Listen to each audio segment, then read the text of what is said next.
Okay, amazing. We'll give people a chance to join, and we usually leave 1 or 2 minutes for people to just join if they're last minute people like me.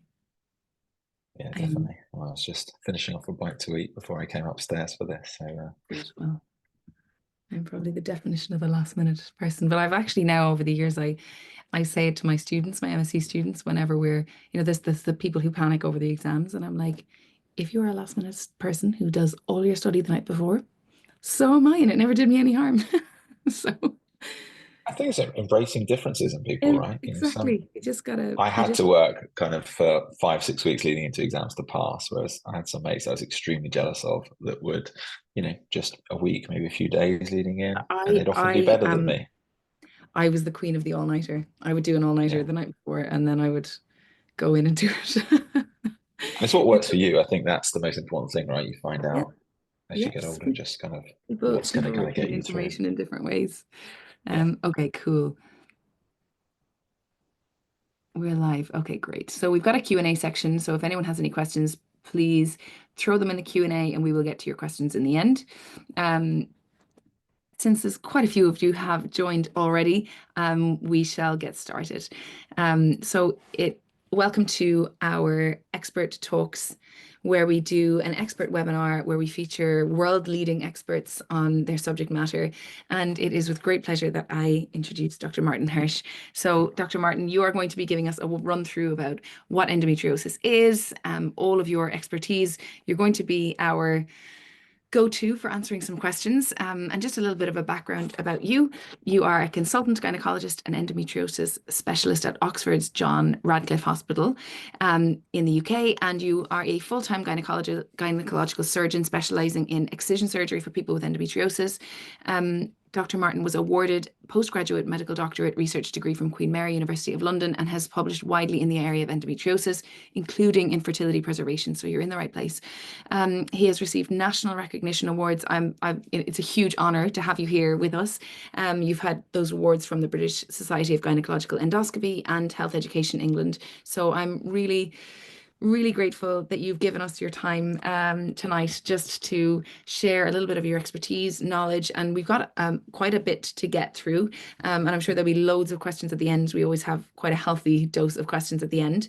But just to set the scene, we're going to run through some slides just to intro what endometriosis is so that everyone's on the same page. A bit about me, I am Dr. Helen O'Neill and I am an associate professor in reproductive and molecular genetics at University College London.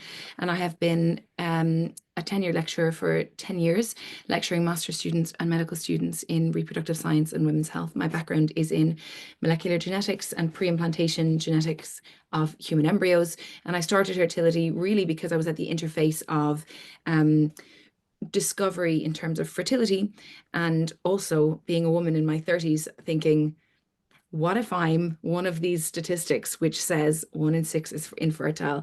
You may have, 1 in 10 has PCOS, 1 in 10 has this. And so for me, it was a strange irony to be lecturing about all of the known risk factors for fertility and then gambling with my own. And so I really felt that taking an opportunity to look at some of the international diagnostic criteria and guidelines associated with different conditions was really a great starting place to try and build some data around this, and started Hertility off the back of a clinical trial, just so we could reach as many people as possible to try and give them answers about their body with an informed and data first approach. So with that, I will share some slides, and Dr. Hirsch, I will let you just talk through them. Where are we? Amazing. Well, firstly, thank you so much for having me on, Helen. It's a real honor to join you this evening. I know we've been trying to get something in the diary for a year or so now, but it's a real pleasure to do so during Endometriosis Awareness Month when I'm an advocate for endometriosis, and I'd like to think I kind of do so throughout the year, but things really do ramp up over March time, and I'm really pleased to be able to join you tonight.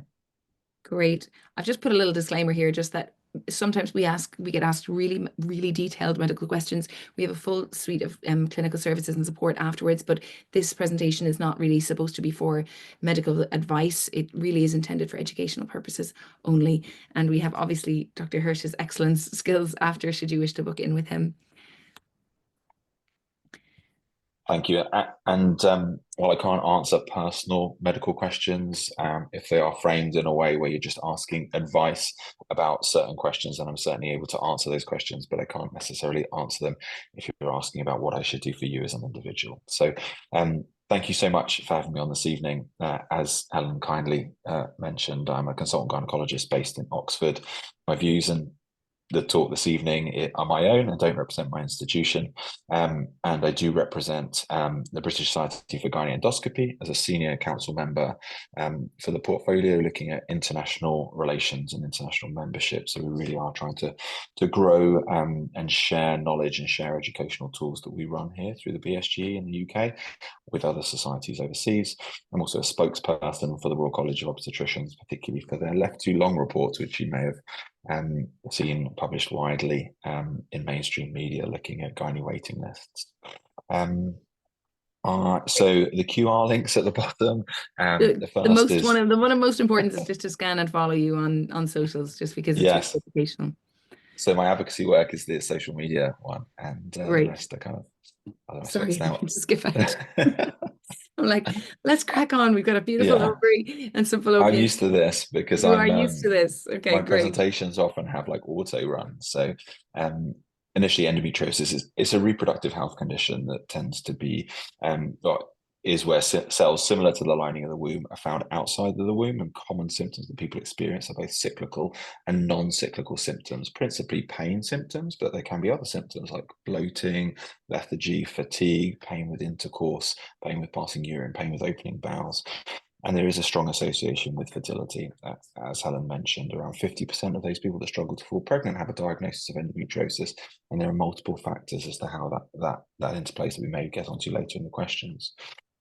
So what does it look like? This is a really great diagram because endometriosis is, as we mentioned, a condition where cells similar to the inner lining of the womb. Now, if you see the sign that says uterus, that is the inner lining of the womb, and the cells similar to those are found on the outer lining of the womb or outer lining of the pelvis are the most common sites. You can see here a depiction of deposits on the ovary, deposits on the tube, and sometimes you can get deposits including in the vagina. But principally also the peritoneum, which is the inner lining of the pelvis. I often describe that as like the inner lining of a plastic bag, where kind of your uterus might be a piece of fruit that sits within that plastic bag that you've taken from the store. Move on to the next slide. So signs and symptoms, we mentioned some of them, but by no means all of them. Now, what is tragic about this condition is that, well, firstly, there's a huge delay to diagnosis that can have a huge interplay with people's mental health as well as their physical health. And a recent survey by the BBC, I think of over 10,000 people, found that over 50% struggled with depression, anxiety, including suicidal thoughts in relation to the symptoms they're experiencing from endometriosis. So it is a whole body or a whole system disorder. It doesn't just affect the pelvis, and it affects both, like I said, physical and mental health, but also these deposits can land in places like the chest. There's been reports of endometriosis in the eye, in the wrist, in the shoulder. We're still not 100% sure of the etiology of the disease. And theories can include things like being spread in the blood, being spread in our lymphatic system, or direct seeding. So cells that may be taken out at the time of surgery have been seen to implant in different areas of the body. We commonly see patients with endometriosis within their cesarean section scars here at our specialist centre, as well as the scars from previous surgery. But common sites for it to land actually would be the bladder, the bowel, and that can be associated with pain passing urine or pain opening your bowels. Where there can be, well, the disease can be characterized by things sticking together by fibrosis, which is the body just healing itself from an injury or a reaction, and that fibrosis causes things to stick together. And then the anatomy within the pelvis is very different in those people with endometriosis because things have stuck together, and things that can stick together include the fallopian tubes that would often then lead to people struggling to fall pregnant because their fallopian tubes, which connect the ovary to the womb, are then unable to allow the sperm and the egg to meet. There are associations with heavy periods, and it's difficult to know whether that's as a direct cause of endometriosis or whether it's related to its close condition called adenomyosis, which is a condition where cells from the lining of the womb have migrated into the muscle of the womb. Now, reports suggest that around 50% of those people with severe endometriosis will also have adenomyosis. And adenomyosis is tends to be characterized by very heavy periods and very painful periods, while endometriosis is a condition where that pain can spread far outside their periods and can include other organs, like I mentioned, the bladder and the bowel. So if any of these symptoms ring true to you, it would be worth discussing them with your GP or health provider locally to you.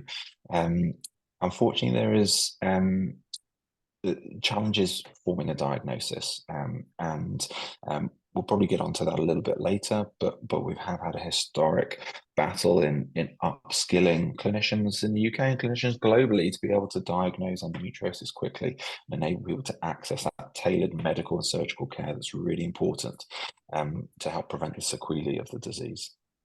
So one of the things that we worked on in our database was to look at patients with a known diagnosis of endometriosis to say, and this is the premise of our whole clinical trial, was to say, could we reverse engineer people with a known diagnosis and say, could we have worked out based on their symptoms and menstrual factors whether they had this pathology? And every single night we run different machine learning models to try and improve our predictive capability of different pathologies. And we screen for 18 different pathologies, and we currently have 605,000 women on our database who've completed our health assessment. And what's amazing about the predictive diagnostic model is that we can predict with 98 to 99% confidence, both precision and recall, whether somebody has endometriosis based on their symptoms and their menstrual factors and their previous medical diagnoses. And one of the really powerful predictors of endometriosis, even though as a geneticist, I wanted to put all of my MSc, I had all of my students doing projects on different genes that might play a role. But one of the most powerful predictors is whether you have painful poos. So it goes to show that so many different layers of molecular studies, actually, if we can really pick apart not just individual symptoms, but actually combinations of symptoms in individuals, it can be really powerful in predicting it. So that's one of the things that we've obviously in doing a health assessment and a blood test, we can screen with high confidence, but then we'd want to get you to an expert really, really soon. But being able to foreshorten that time to diagnosis at least could be of huge benefit to somebody who's really wondering.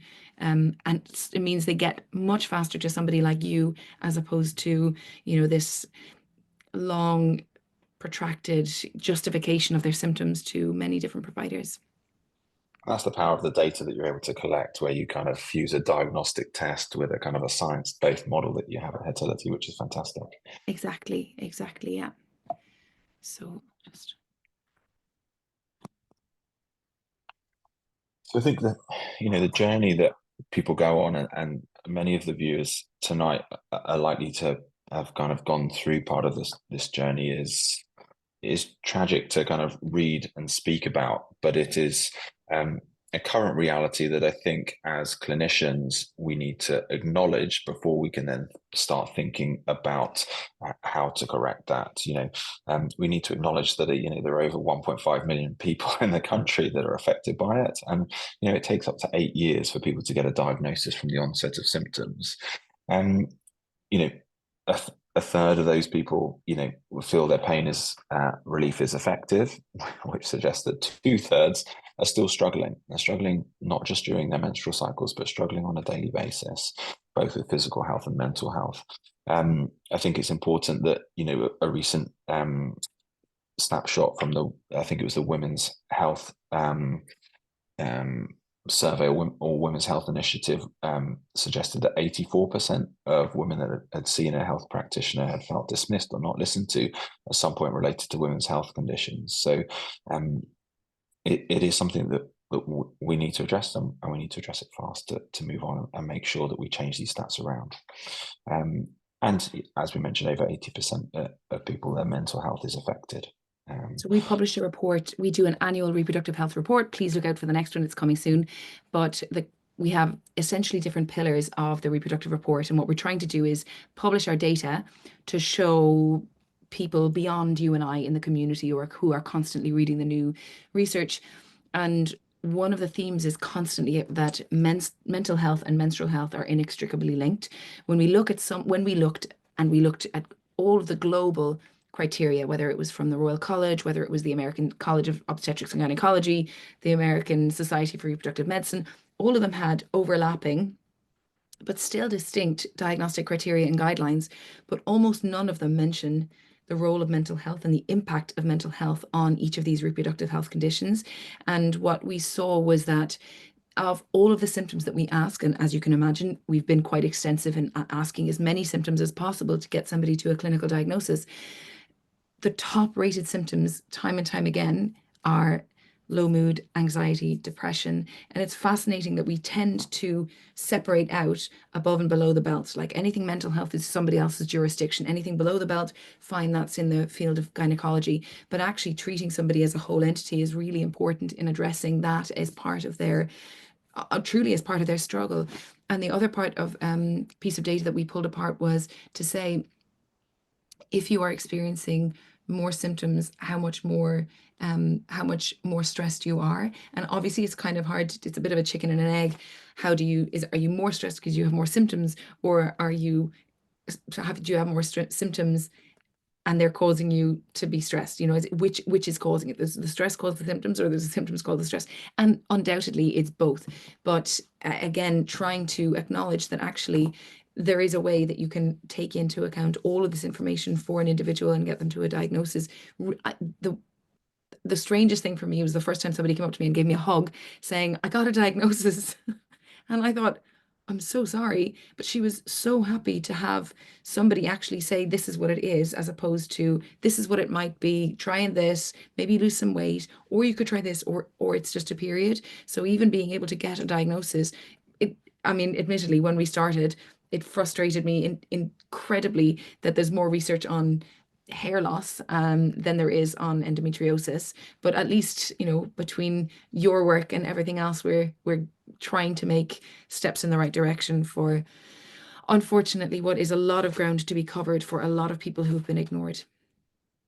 Yeah, it is. It's horrible to hear, but women's health hasn't been prioritized as it should have been, and I think I'm not ashamed. I am ashamed to say it, but I think it's very important that as a clinician we do say it, that women's health conditions haven't been prioritized and they need to be prioritized more so with more funding, more awareness, more events like this to help people, you know, make them aware that there are avenues to receive a diagnosis, and diagnosis is very important. Like I said before, not only does it enable people to access tailored medical or surgical care, but it also provides legitimization. Their symptoms are caused by a condition that has been diagnosed, and then they can access peer support. They can speak openly to other people. There are communities set up, Hertility, but also communities online where kind of people meet and discuss their symptoms and routes to help improve their symptoms.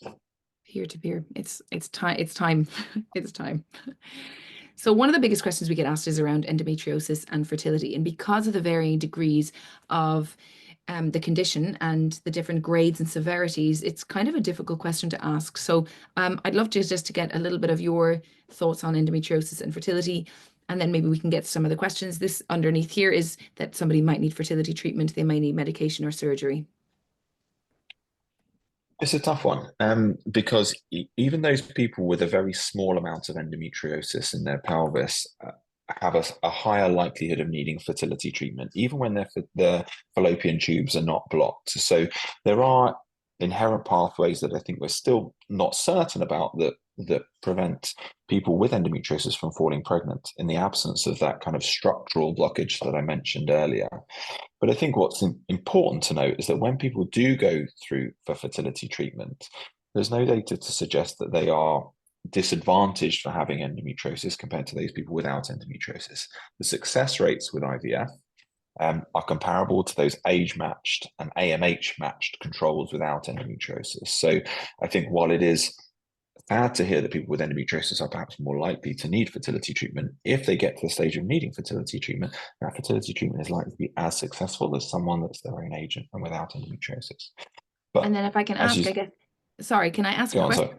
Yeah. So I guess there's always three parts to consider when it comes to fertility and female reproductive anatomy. So that one is the ovaries and therefore the eggs and the quality. The other is the health of the fallopian tube and the ability for the egg to go from here all the way to here to enable fertilization. And then the third part is the implantation within the womb here. So if you had endometriosis that was present along the outside of the fallopian tube, or is that typically where it deposits, or do we ever see it on the inside of the fallopian tube to actually block it? Really great question. It's most commonly seen to kind of cause the ends of the fallopian tube to get stuck down in and around ovarian cysts. So there's this configuration that we talk about in as gynecologists called kissing ovaries, where the ovaries get pulled in behind the womb and they get stuck and they're immobile. And it's a sad phrase because things kissing, evokes kind of happy thoughts and happiness, but in this situation it really isn't, because quite commonly the ovaries are stuck down, they can't move. So where there's immobility, people are often getting pain with intercourse because everything's stuck, but also because the fallopian tubes are so closely related to the ovaries in their location in the pelvis, they're also often stuck down as well. And when they're So it's stuck almost down like if behind, your ovaries were were your hands, your fist, it's almost like yeah, your hands are tied behind your uterus, which is your body here. exactly, yeah, and And they're stuck there and they can can't you move. unstick? And that can be done surgically, but there aren't a lot of products or a lot of data to say that they won't then stick down again. So there are surgical routes to unstick those ovaries. That's particularly important if people are going through with fertility treatment, because one of the barriers for people accessing fertility treatment with endometriosis is their ovaries can be stuck so high up in the pelvis that when you're doing an egg collection to retrieve those eggs from the ovaries as part of IVF, they just can't be reached and they can't be accessed.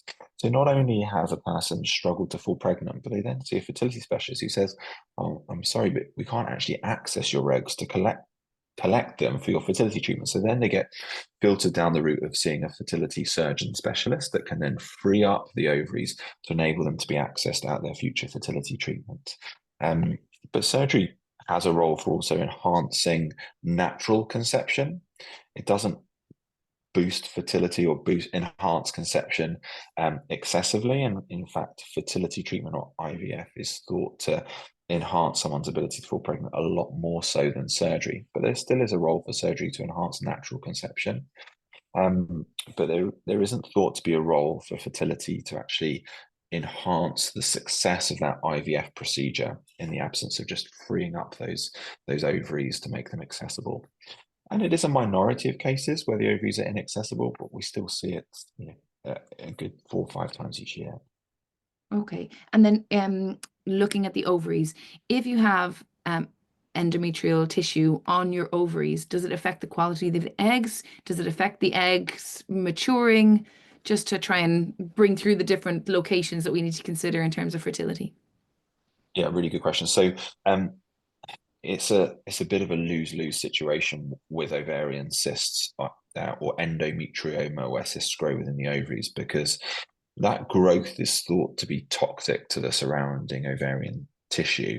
And studies that have looked at the number of antral follicles in those people with ovarian endometriomas, that count is lower compared to other ovaries where they don't have endometriomas. And patients with endometriomas are thought to have a lower anti-Müllerian hormone or surrogate marker of ovarian reserve compared to those without endometriomas. So you then think, oh, what can I do about that? How do I make things better for me? And if you're actually removing the cyst from the ovary, that in itself can damage the ovary. And that in itself can cause damage to the ovaries and reduce the number of oocytes and your ovarian reserve in itself. So it is a really hard condition to manage. And if we think about endometriosis generally as being split into 3 subcategories: the type that lines the pelvis that I mentioned, those ovarian endometrioma, and then the deep nodules of endometriosis. If those cysts on the ovaries, that can be really tricky to manage because the recurrence rate is also so high. If people don't use hormonal suppression therapy after surgery to remove those cysts, the recurrence rate can be as high as 40% at 5 years. And it can be reduced by half if people use common hormonal treatments after surgery to 20%. But still, if you think 1 in 5 people that you operate on will have another cyst on their ovary within 5 years, even with them taking kind of suppressive hormonal treatments. So it is a really nasty condition. Okay, well, that brings me to a really important question, because one of the next questions we get asked around is always hormonal contraception. So Yeah.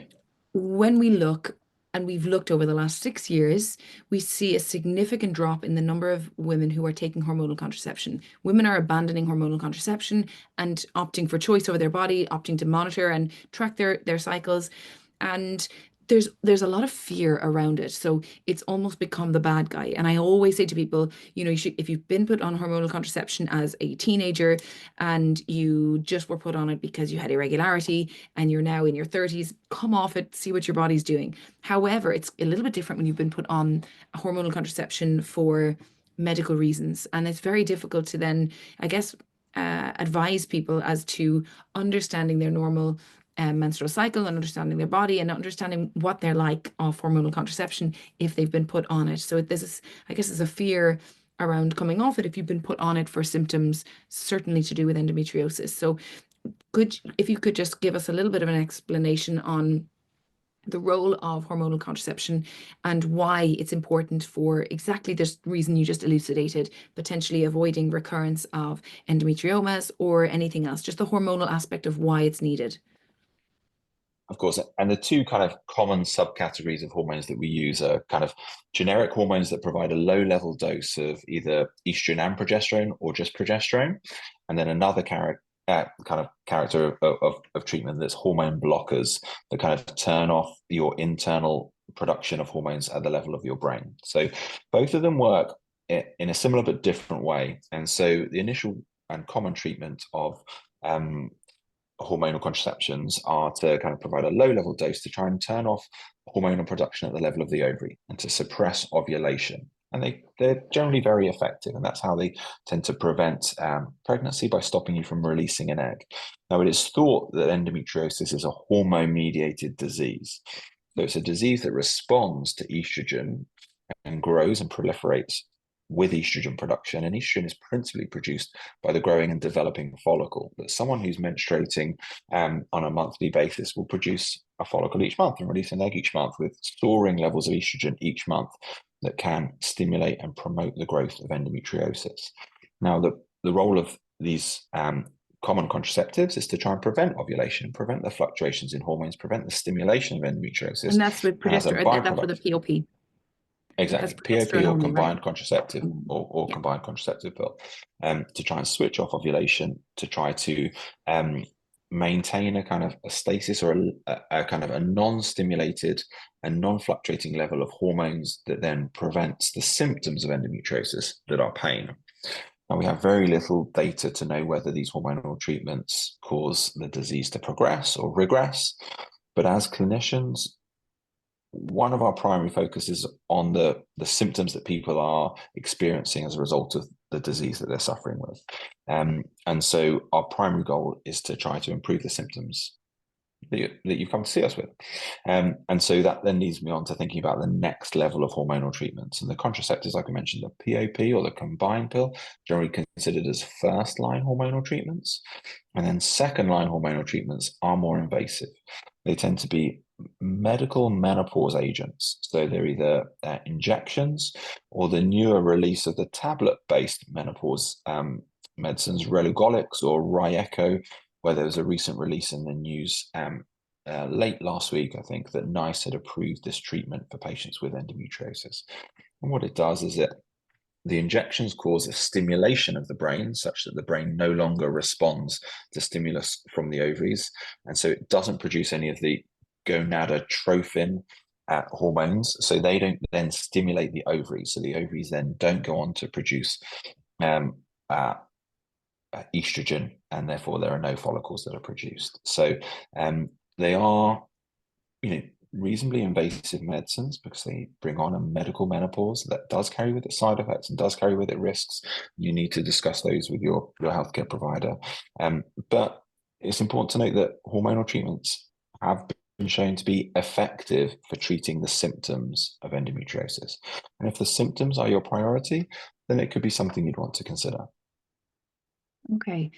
Okay, it leads people to a bit of, and I'm going to get to the questions actually in a little bit. I might actually just abandon some of the rest of the slides, which are a little bit more kind of just social, but I'm because there's almost 50 questions already, and I would really love to get to people's questions, because that is respectful of their time, given that they have joined us here tonight. So let me just we were going to just quickly say that Black women are 50% less likely to get a diagnosis of endometriosis. And to me, this kind of leads to some of this systemic racism that we see across different reproductive conditions. Some people are just more likely to get seen or attention sooner. Is this something that you've witnessed in your own clinical practice as well? Or are we waking up to this? Yeah, it is something we see, and it is something that we definitely need to change, and we need to change that by promoting education amongst both patients with conditions, but promoting education amongst healthcare clinicians to enable a faster diagnosis for all patients, and ensure everyone, wherever they are in the country, whatever the color of their skin, whatever their gender is, that they have an ability to access prompt and effective diagnosis and treatment. It's something that we built into our health assessment, is actually a stratification of risk based on ethnicity, because we know that South Asian women are more likely to have PCOS. We know that Black women are more likely to have fibroids. So it enables us to actually really triage people according to their ethnicity as well, which is really important. There's celebrities who have endometriosis and they've spoken out about it. This was just a little talking point, but I really am kind of conscious to get to questions, and I'll share the rest at the end. So if you are ready to be put on the hot spot, I'm going to stop sharing and try to get to as many of these as possible, because now we're already at nearly double the questions. So if endometriosis is in the bladder, for example, does this need to be treated with surgery, or can it be left alone? For example, I've heard that people have had endometriosis in their bowel and it led them to needing a stoma bag. Does this mean that surgery is a must when it spreads to other organs to prevent other organ damage? Good question. So I think the fundamental answer to this question is whether or not endometriosis is a progressive condition. So if left alone, is it going to get worse, and is it going to cause your bladder to be blocked or your bowel to be blocked? And the true answer is that we don't know very well, because the diagnostic tests that we have aren't very good at tracking the disease. There is some data from the team on at UCL by Davor Jerkovic that has tracked patients with endometriosis, particularly deep endometriosis, those nodules or lumps of endometriosis that can be in your bladder, that can be in your bowel. And importantly, it's tracked patients that are not on hormonal treatments. So that data shows that about 30% of people, their disease will progress. But 70% of people, their disease will either remain static or regress. So it just makes the decision for clinicians even harder, because we don't know whether the person in front of us is going to be someone whose disease is going to progress, and actually an intervention at that point is going to be good, or whether their disease is likely to regress, which is, it's a really challenging discussion that we have with patients on an everyday basis. So then that really does lend us to the idea that tracking your symptoms is very important. I think that's the encouraging thing. So we've spent a year and a half building an app that helps people track their symptoms and monitor and give us clinical red flags for if they're tracking combinations of symptoms that should tell them that they need another scan, for example. So that really does say that actually, if you're the type of person who the endometriosis has been detected in, it's actually worthwhile. Do we know the progression rate? Like, are you likely to know within 5 years whether you're going to be somebody who has endometriosis that spreads or regresses or stays the same? What's the regression or spreading rate? Yeah. So amongst the 30%, they were tracked over, I think, a mean of kind of 600 plus days. So it was 2 years that they were kind of monitored over. It isn't a fast growing disease, and on the whole, it kind of increases in size perhaps by a millimeter or two on a kind of a 6 to 12 month basis. It's not a disease that's thought to progress rapidly like other conditions that we know, like, well, fibroids can increase by a centimeter, 2 centimeters, 3 centimeters every year, while endometriosis nodules aren't thought to increase as quickly as that. It then brings us back to thinking about what has actually caused that person to get endometriosis. which again is a head scratcher, because if we knew what had caused that person to have endometriosis, we might be able to have interfered with that pathway. There's some really interesting theories, again, by the team at UCL that suggest that perhaps hemorrhagic ovulation, so those people that ovulate and release an egg each month, can also have a bit of bleeding from that area in their ovary. And if that blood were to settle in the most dependent part of the body, which is often behind the womb, that can cause a reaction that then the lining of the pelvis kind of encloses that area of blood, and that area of blood just nowhere to go and just kind of turns into this fibrotic nodule of endometriosis.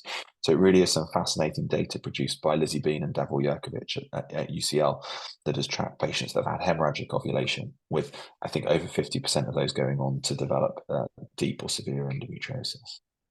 We did work looking at people with hydrosalpinx and people with endometriosis, and we cultured embryos to see whether the fluid actually was toxic to the embryos as well, just to see whether there's a difference between people with PID from hydrosalpinx or PID from endometriosis. So there's a lot of work. I've worked with the guys that's going on at UCL. Oh, great. There's a lot still to be learned. So I guess that I'm going to answer the same person's second question and say, if they need surgery for endometriosis that's spread to other organs, for example, the bladder, once removed, they need to keep having surgery to prevent it growing back. I think we've kind of covered that a little bit in terms of like post-surgery, going on hormonal contraception to make sure that you don't kind of regain some of those symptoms, correct? Correct. It principally aims to prevent disease recurrence and prevent symptom recurrence with hormonal treatments. But we know hormonal treatments aren't right for everyone. And in those situations, we tend to take a symptom-based approach to monitoring.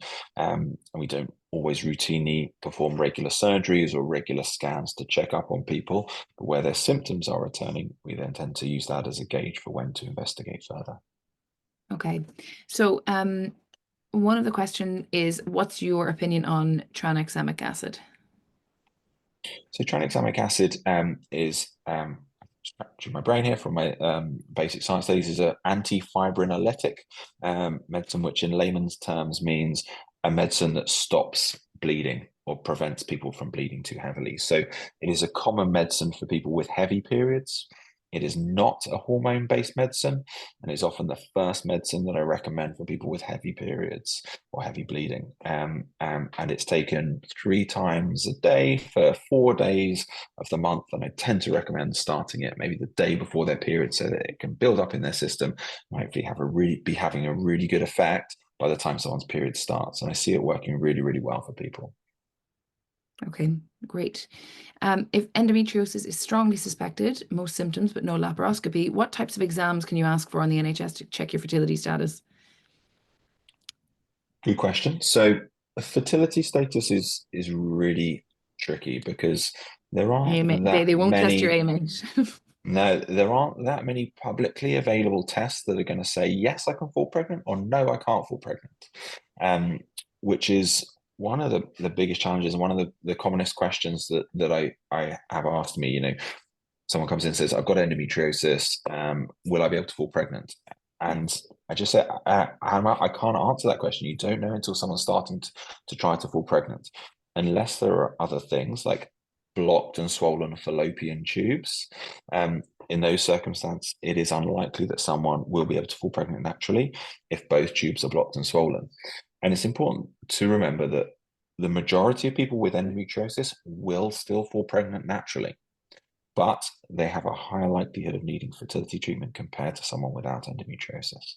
Yeah, and I think that's why we really, some people say, can I just get an AMH test with you? And I refuse to just do an AMH test. We always test everything in combination with a full medical history, any previous diagnosis, because we're trying to get to get down, not just to look at your endocrinology and your cycling hormones and your thyroid and all of the different hormones associated with your fertility, including AMH, but also any of the symptoms that could indicate that maybe you have a blockage or maybe you have something structural that would indicate that you need extra help.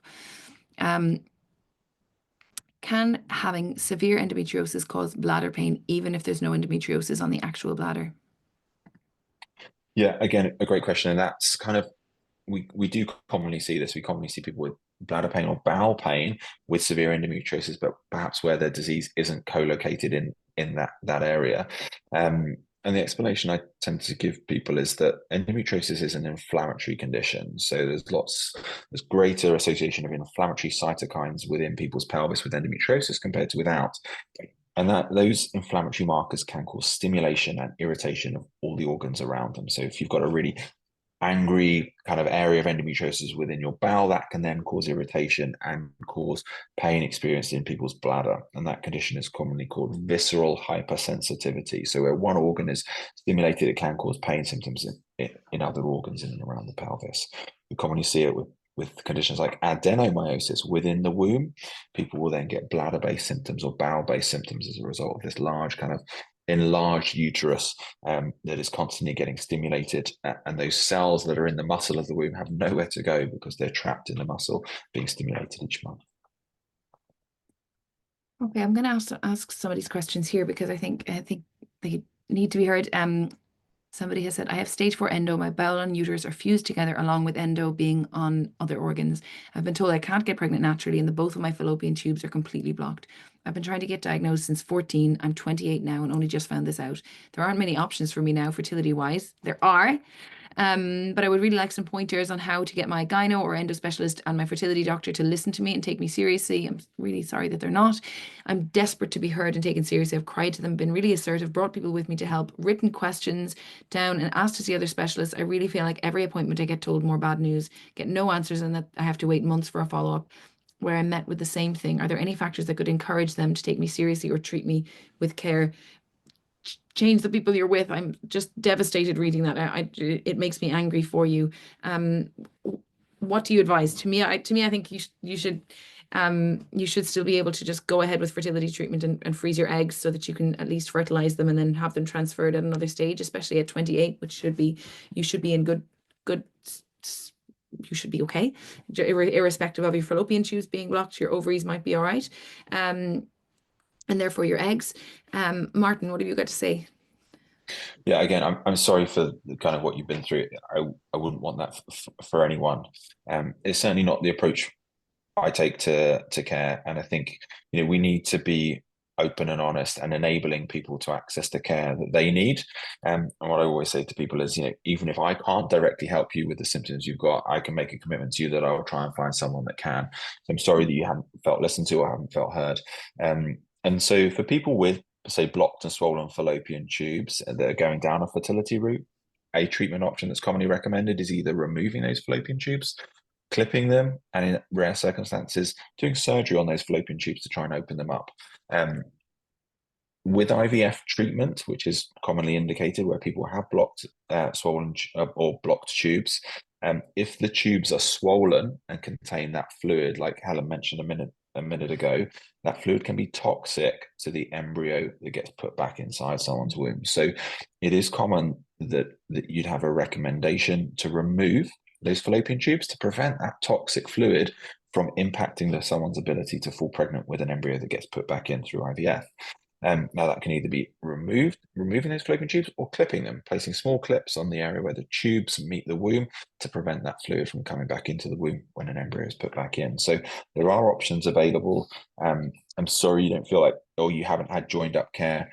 There are lots of units that do offer kind of joined up specialist care, and I'm pleased that there are more and more fertility specialists within endometriosis services, and particularly specialist endometriosis centres. And for those people with stage 4 endometriosis, it is recommended that you are managed at a British Society for Gynaecological Endoscopy accredited specialist centre. And a list of those can be found on the BSG website. Yes, and we can actually share a list of resources afterwards, including the link to this webinar. Okay, I'm trying to read over 100 questions to try and group them together. So there's a number of questions on the Mirena coil. So can the Mirena coil stop bleeding altogether into endometriosis and adenomyosis? And will the Mirena preserve ovarian health and fertility? And will it be more difficult to get pregnant after removal of the coil? Shouldn't be, but you're the boss. Good question. So historically, I think in a review back in 2013, the Mirena coil was seen as this amazing tool to be inserted at the time of surgery to prevent recurrence and prevent someone needing more surgery and more treatments at a later date from its use alongside surgery. That data has weakened and it's no longer a strong recommendation. In fact, the Cochrane group have suggested that they're uncertain, in fact, whether the Mirena coil alongside surgery has any benefits to prolong patient symptom improvement or symptom recurrence. Certainly, I see it being an effective tool for some patients that I manage, but it doesn't always give as good a bleeding control as other hormonal treatments that have a variable dose. I tend to quote about a third with the Mirena. A third of people get no bleeding, a third of people get irregular lighter bleeding, and a third of people will get the same regular bleeds but lighter. I think the most important thing with the Mirena coil is it's amazing at reducing the flow. So if you're someone that just has really heavy periods, the Mirena coil is fantastic for you, as I think it's over 98% will see a reduction in their flow. But in terms of pain symptoms or bleeding pattern, for some people it can cause an erratic bleeding pattern, and for people with kind of busy lives that can be quite distressing and really quite inconvenient. Whereas medical treatment options, including tablets, can have a variable dosing regime. So if you're not controlled on a lower dose, you can increase the dose and go up and move. Okay, great. There's a bunch of questions on the different grades. Could you just give us a quick whistle-stop tour on how do we grade endometriosis and the severity? Now, sounds like a simple question, but it's not, because there are lots of different classifications. So historically, the stages 1 to 4, which was produced by there's a revised American Fertility Society grading system. It's produced by Americans always like to do their Americans. own version of something. Exactly. And that has been probably the most historic classification that we've used, and principally using it for research purposes and comparability. But it has lots of downsides. You map the areas of endometriosis and you allocate a certain number of points depending on the endometriosis and so on. You take those number of points, and I think it's 0 to 16 is stage 1, 16 to 30 is stage 2, 30 to 40 is stage 3, and above 40 is stage 4 endometriosis. Now, if you told someone that they had 34 points, you wouldn't know what kind of endometriosis they had at all. So it's really hard based on stage to know the type of endometriosis that someone has. It also has pretty poor reliability between different users. So if you and me looked at someone's pelvis and tried grading it, we're likely to have quite a different score. Likewise, if I graded someone's endometriosis based on a picture now, my grading in 4 months' time of those same pictures is likely to be different. So that inter and intra-user variability is really quite high with that classification.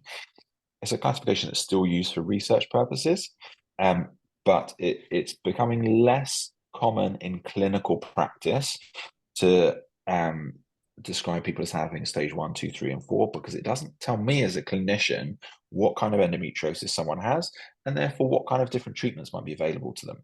There is it is slightly newer classification called the Enzian classification, ENZIAN, that's actually been around for, I think, 20, 30 years, produced principally in Germany and Austria, and maps endometriosis by its location and maps endometriosis by the size of the nodule. So it's principally for deep endometriosis, but it also includes peritoneal endometriosis and ovarian endometriosis, and enables me to say to you down the phone, this patient has LO3B2.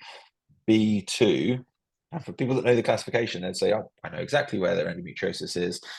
This is perhaps the treatment or the surgical technique I'd need. This is how long it will take in theatre. I'm going to need this type of surgeon with me.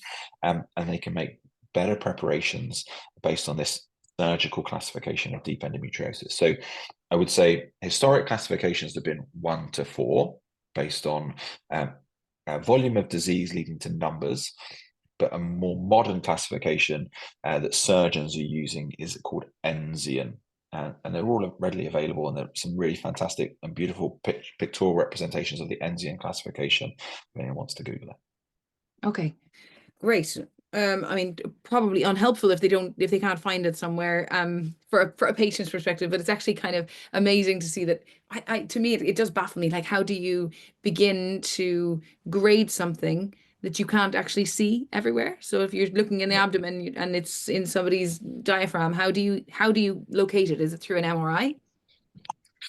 Yeah, most commonly the Enzian classification is used for deep endometriosis, and deep endometriosis infers that the disease has grown to more than about 5 millimeters in depth of invasion. And that type of disease is commonly picked up and detected on MRI and advanced ultrasound that have comparable reliability in the experienced hands of a sonologist or sonographer with MRI scans. Now, unfortunately, we do have challenges around the UK and globally in offering people advanced ultrasounds, and MRI scans are just not as accessible as ultrasounds. So it is something that I think nationally and globally we need to work on in terms of upskilling the population of people performing ultrasound for gynecology.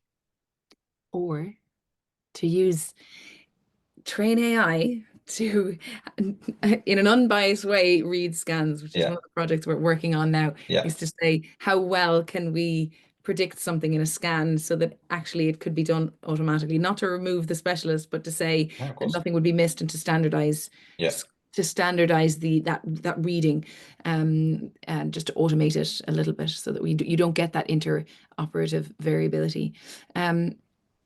What I want to talk about next, because I'm conscious of time, is what people are here for is more than likely they know they're in pain and they want relief. So a number of questions have really asked around non-hormonal based medications, but actually, I'd love to just spend a little bit of time on kind of non-hormonal based medications.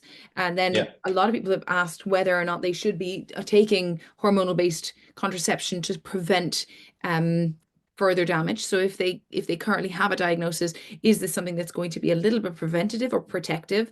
And then aware I've asked you three questions in one. The third arm is any natural or diet-based medications. So firstly, let's start with non-hormonal medications for pain, because I just want to get as much information as possible for all of the people here that will help with their pain. yeah. No, it is a conversation that I have maybe 5, 10 times a day, running through all the different treatment options for patients. And it's really important that everyone's aware of all the different options. So Okay, in terms let's of do it. non-hormonal based options, it's not just painkillers that people can think about in terms of helping their pain, but painkillers are important. Common over-the-counter medicines like paracetamol and ibuprofen are thought to be effective, although it's staggering to think that there aren't even any RCTs looking at different pain reliefs for people with menstrual pain. I think the one that was conducted has been retracted for concerns. So we don't even have any high quality data looking at pain relief. But it would be our assumption that taking pain relief will help people's pain related to endometriosis. We then think about other options that can be tried from a non-hormonal perspective. And we commonly think about things like TENS machines that kind of alter your perception of pain through kind of stimulation. There are also pain pathway disrupting medications that some people can access through specialist pain clinics, but there are also then lifestyle factors that are associated with pain relief that can include exercise, yoga, meditation, acupuncture, and also dietary changes. Now, we're uncertain kind of which specific diet will work well for which population of people with endometriosis, but we do see people that kind of change to a kind of a more healthy dietary intake, seeing an improvement in their pain. And I always say that any steps to improve your kind of health through change, like positive steps with diet, are likely to benefit your wider health, even if they don't improve your pain. But I'm not aware of any specific supplements. There are lots of kind of supplements that are being advertised online. And I would just express caution that there aren't that many of these that have good data to support them improving pain symptoms or improving disease. And then thinking about hormonal treatments, they can be considered in a similar way to non-hormonal treatments, and they're all based on trying to improve symptoms. They're not necessarily or not thought to influence the progression or life course of the disease that people might have. Now, that's quite hard to kind of perceive because a lot of people, if they found out they have endometriosis, they automatically think, well, I want it removed because that's then going to help me most compared to a hormonal treatment. And while I do see people getting really good results from surgery, it isn't effective for everyone. And for some people, they have surgery and their pain does come back. So I think it's why taking a symptom-based approach to treatment is really important, because there is no one treatment that we're aware of that is going to benefit everyone and benefit everyone forever. And unfortunately, one of these chronic conditions that we don't have a cure for, which is a very difficult conversation. So even though we spoke a little bit about the treatment that has been approved through NICE last week, just while we're on the subject of medications that are non-hormonal, that is a hormonal-based therapy. It is, yeah. Yeah. So what's the mechanism of action that has? Does it put you into a medical menopause? Yeah. Yes. So it's a gonadotrophin releasing hormone antagonist. So it blocks your central receptors within your pituitary gland that stops the production of luteinizing hormone and follicular stimulating hormone. And they are the two important hormones that then stimulate your ovary to develop the follicles, to produce eggs and to produce estrogen that is thought to then stimulate endometriosis, as we mentioned earlier. So that differs slightly from the historic injection-based menopause medicines or gonadotrophin-releasing hormone agonists that worked by overstimulating your pituitary, such that it would downregulate, because it was bombarded so much by this medicine that it would then stop producing that LH and FSH and put you into a similar menopausal state. But unfortunately, these people with the injection, they had to have an injection, and it's not a particularly nice injection. It's a pretty big injection. So injection on a monthly basis or every 3 months. But it's both painful. They'd have to see a healthcare provider to get it. So take time off work to go and see someone. But that initial phase of the injection program would cause a flare. So agonists stimulate, antagonists switch off immediately, and those agonists often cause a flare effect within the first 7 to 14 days of use. So we would warn people, if they are going on to the injection-based menopause injections, that they may see a deterioration in their pain, a deterioration in their bleeding, before then things start to switch off and they move into that medically induced menopause. Now, the benefit of the tablet that's been approved by NICE is that it contains hormone replacement therapy within it. So the hope is that that people won't get as much in the way of menopause-related symptoms. There's essentially 3 medicines all packaged into one. There's the switching off medicine, then there's the hormone replacement therapy estrogen, and the hormone replacement therapy progesterone. That's all contained in one tablet. Whereas the injection medicine, you have to have the injection to switch you off after you've been overstimulated or had the flare, and then take your add-back hormone therapy, either as a combined regime in one patch, or again, dual medicines. Often people take one estrogen and a progesterone as a tablet. So they'd have to take 3 separate medicines to control their symptoms. Okay. And does that obviously impact fertility? So if somebody's wanting to embark on a fertility journey, what are they going to do?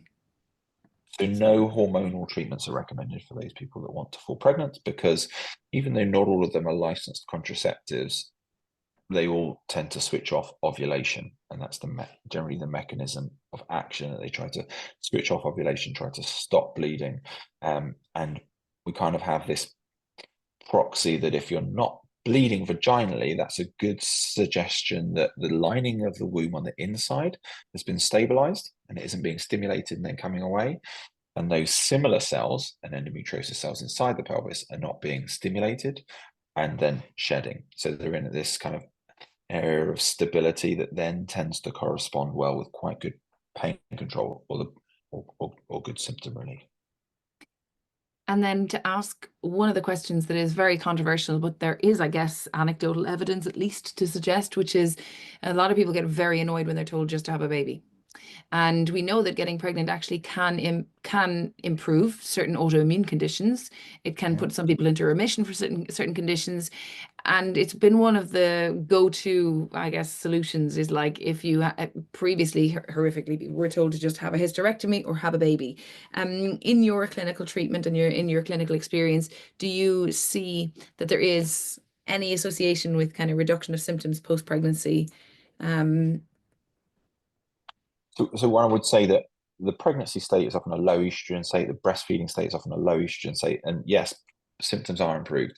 But no, I do not ever try to influence people's reproductive choices. So I do not agree with the statement that people should just have a baby. yeah. I think that is a kind of an irresponsible piece of medical advice that shouldn't come from a clinician or healthcare provider.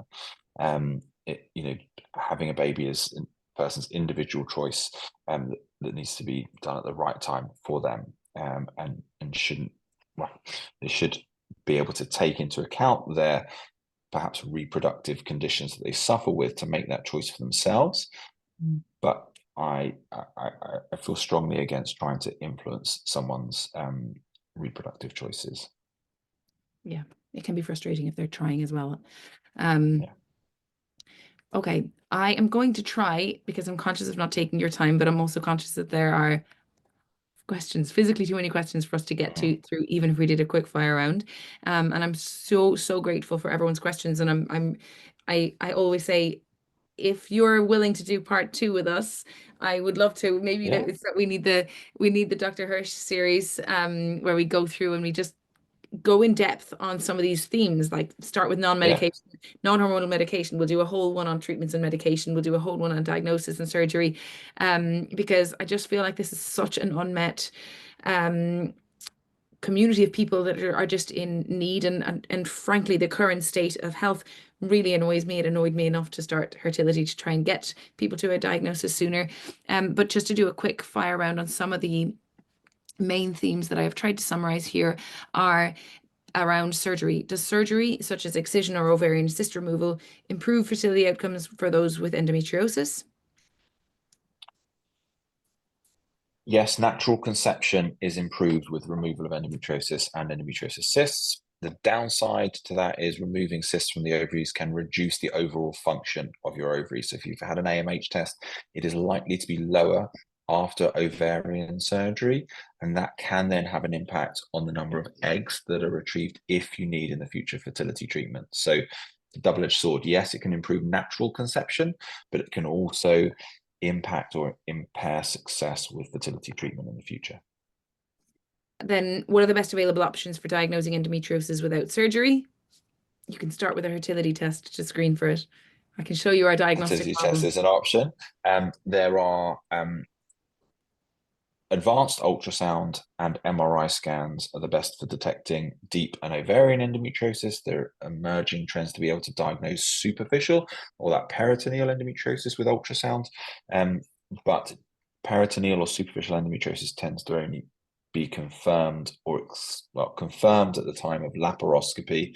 It is very difficult to fully exclude endometriosis even at laparoscopy because there have been case reports of microscopic endometriosis. So normal looking peritoneum or lining of the pelvis that gets biopsied, sent to laboratory where it is confirmed to contain these ectopic endometrial-like cells. I have a question that is not on the list, and I'm going to use it to ask you. Sorry. Yeah. My question is on Fusobacterium. There was a paper that came out in the Lancet in Mm. 2023 that showed that people who have endometriosis have higher amounts of this bacterium, which is usually in the oral cavity and is linked to people having recurrent ulcers. And the etiology of how this bacterium works actually seems eerily close to how it seems to infiltrate and spread in endometriosis. Is it the case that if somebody was to have recurrent treatment for, appreciating its antibiotics, but Fusobacterium specific treatment, would this impact, or is this like systemic bacterial infection that where people sometimes would get an overdose of these bacteria? To me, I think that there's something there, right? And maybe Yeah. it is this dietary impact that actually we see higher amounts of these types of bacteria in certain diets. And that's why going on diets that remove that remove the abundance or growth of these bacteria could play a role. I completely agree. I think that, the next decade I think is likely to be dominated by advances in our understanding of the gut microbiome and its influence on all aspects of our health. Um, I'm not certain at the moment whether there's any data to support any particular interventions, but that paper, and I'm not sure whether there was a follow-on in mice models where that that bacterium was either eradicated or allowed to kind of continue in mice model, suggested that treating that could potentially impact the endometriosis that was present in those animal models. And so, I think we don't yet understand enough about our bowel and the microbiome and how that impacts on our systemic and general health. But I do think there'll be huge advances in the next decade in terms of how that is going to influence conditions like endometriosis, like fibroids, like adenomyosis, and then potentially open up the doorway and gateway to interventions. Yeah, it strikes me in my mind that given that this is an estrogen, dominant condition, and the role that we know that our gut bacteria plays in deconjugation of estrogen, and when you don't have the sufficient gut bacteria present, I always say, make the association with if you were making sourdough and you started adding all sorts of other bits into the sourdough, it's not going to be a sourdough. So this is like a pure bacterial culture that starts to grow, and you feed it with water and, or making beer, whatever. You need yeast and sugar is pretty much all you need. And if you started adding all sorts of other things, it's not going to form the right growth conditions for that. And I wonder, is the same true? We certainly know this is the same of estrogen in our gut and how it's deconjugated and the role that having a diverse microbiome plays in that. So it stands to reason that irrespective of anything, irrespective of any theory or reality or as you say, making changes within your health are going to play a significant role, even if they don't. I mean, I would be entirely hopeful that they may start to at least give better overall function to your overall health, to your gut health. Yeah. But being able to make smaller changes to increase the diversity of your gut health, primarily by increasing the amount of fiber. No one eats enough fiber, and increasing your gut health through kefir. If you don't like it, who cares? Just swig it every morning. Getting your kombucha in. Again, if you don't like it, I feel like it's akin to not liking the taste of medication. Who cares? You got to take it, right? You may not like the taste of some of the things that give you a healthier gut, but like me, I've made myself like sourdough. And it's never going to be the same as, whatever the other things. But I know, to me, it's like I'd rather eat my food as a medication than have to take medication. And that's probably the worst thing anyone who with a debilitating condition wants to hear. But if there's a tiny, tiny filament of truth in the role of estrogen and our gut and increasing our gut health, then maybe it would make a change to your overall health. I think food is the number one medication that we've all forgotten about. I think there'll be huge advancements, hopefully, and not expensive medications that can help people with endometriosis and other health conditions by altering their gut microbiome. Yeah, exactly. The last question is, do you have a video or information on the fertility tests available? How accurate the results are? Yes, I can spend all day telling you how accurate the results are. We've run our diagnostic model. We have now just run the first predictive model, and we've tested it against primary care providers, so GPs, and we've tested it against consultants, and it outperforms the GPs, and it performs as well, if not better, than a consultant gynecologist in screening for 18 different conditions. And it stands to reason that what we're doing is not removing experts like you. You are the people we want people to see sooner, far sooner. We don't want people going to 10 other people or being dismissed outright. We want them to get to the experts. So it's not just about the blood tests that we do. It's really about more, if anything, more powerful, the combination of symptoms that we're looking at in order to get you to diagnosis, because your symptoms are very profound, in obviously lending that criteria to it. Do you have any parting words of wisdom for people? I know I've kept you 10 minutes over because I just feel, That's fine. I feel so bad that there's so many questions I haven't gotten to. Just thank you for tuning in. Thank you if you do your bit for advocacy for endometriosis. And I'm sorry if you've not felt listened to at any point by a healthcare professional. Myself as an individual, Helen within Hertility, we're doing our bit to try and change things. And I'm sure there'll be more webinars like this where we can address more questions if we've not been able to answer them. I'm going to give you homework, I'm afraid, and that is I'm going to try and get a summary of the list of questions and the main themes, and then hopefully we can do a quick Q&A in the email, and hopefully we'll have some people do the test, and then they can book in to speak with you. And just you're one of the good guys, Thank you. and you do so much work, and I'm so grateful for you giving your evening and your expertise and your knowledge to this subject, which is very close to our hearts and our ovaries. With that, I will say good night and thank you so much to everyone. Please keep your eyes on your emails for a summary, and we'll send the recording of this webinar as well, and hopefully we'll get to some of your questions. And thank you again for your time, Dr. Hirsch. Thanks so much. Thanks. Have a great evening. Thanks, everyone.